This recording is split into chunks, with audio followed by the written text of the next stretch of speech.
Nagendra. He was an orphan. He had no job. He was very clever and had learnt many things by observing his father when his father was alive. Now he is an orphan, that means he doesn't have any parents. One day a brilliant idea struck him. He went to the town and hired a small place to set up a shop. He took a small place in rent. He hung a board over his shop which said "Wisdom for Sale." He called out that all kinds of wisdom were available at reasonable rates. But people who heard him laughed at him and did not buy even a single piece of wisdom. But he kept patience.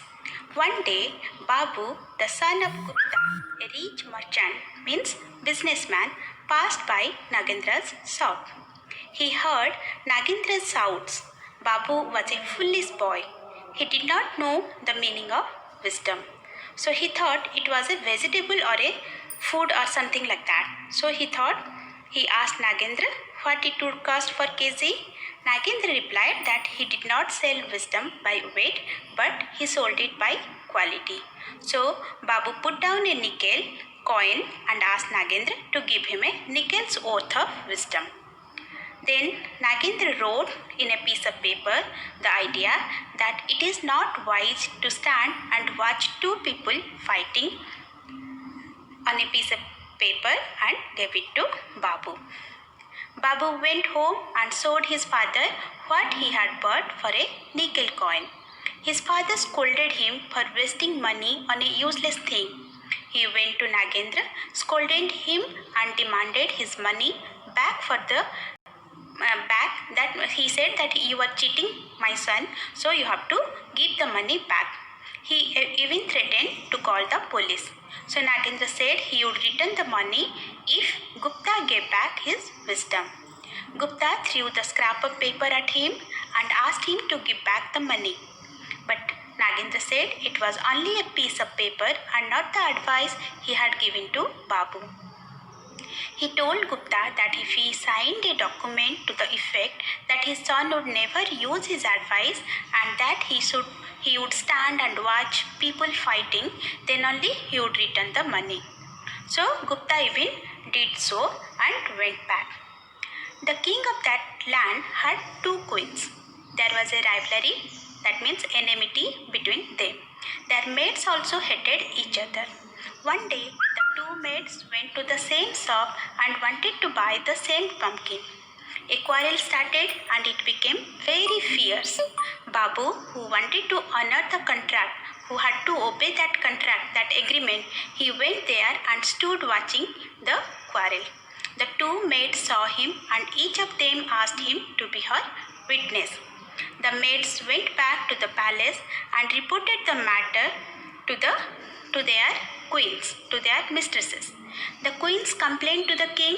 Each of them sent word to Babu that he was the witness on her side. They even threatened to get his head chopped off if he did not speak in their favor. Now Babu got frightened. He and his father now went to Nagendra and asked for his wisdom. Nagendra took 500 rupees and advised Babu to pretend like a mad boy. When the king sent for him, Babu went to the court. He behaved as if he was a mad boy. When questions were asked, he uttered nonsensical words, he babbled things, and the king lost his patience and sent him back. Babu was very happy. He told everyone about Nagendra's wisdom and Nagendra became very famous. Now the king found out the truth and punished him. So he went with his son to Nagendra and sought his help.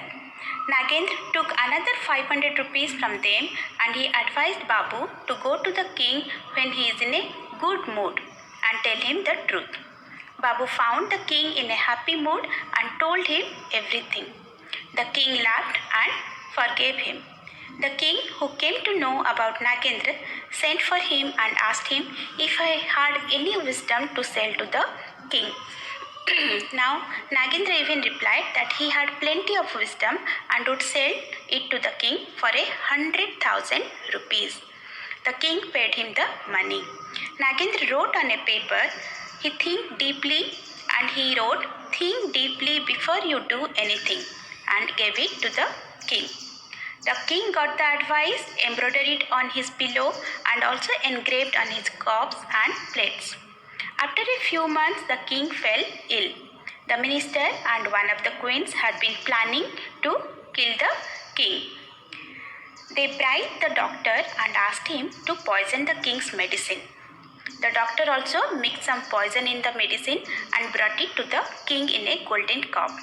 The king lifted the cup and saw the words engraved on it. He looked at the medicine thoughtfully for a long time.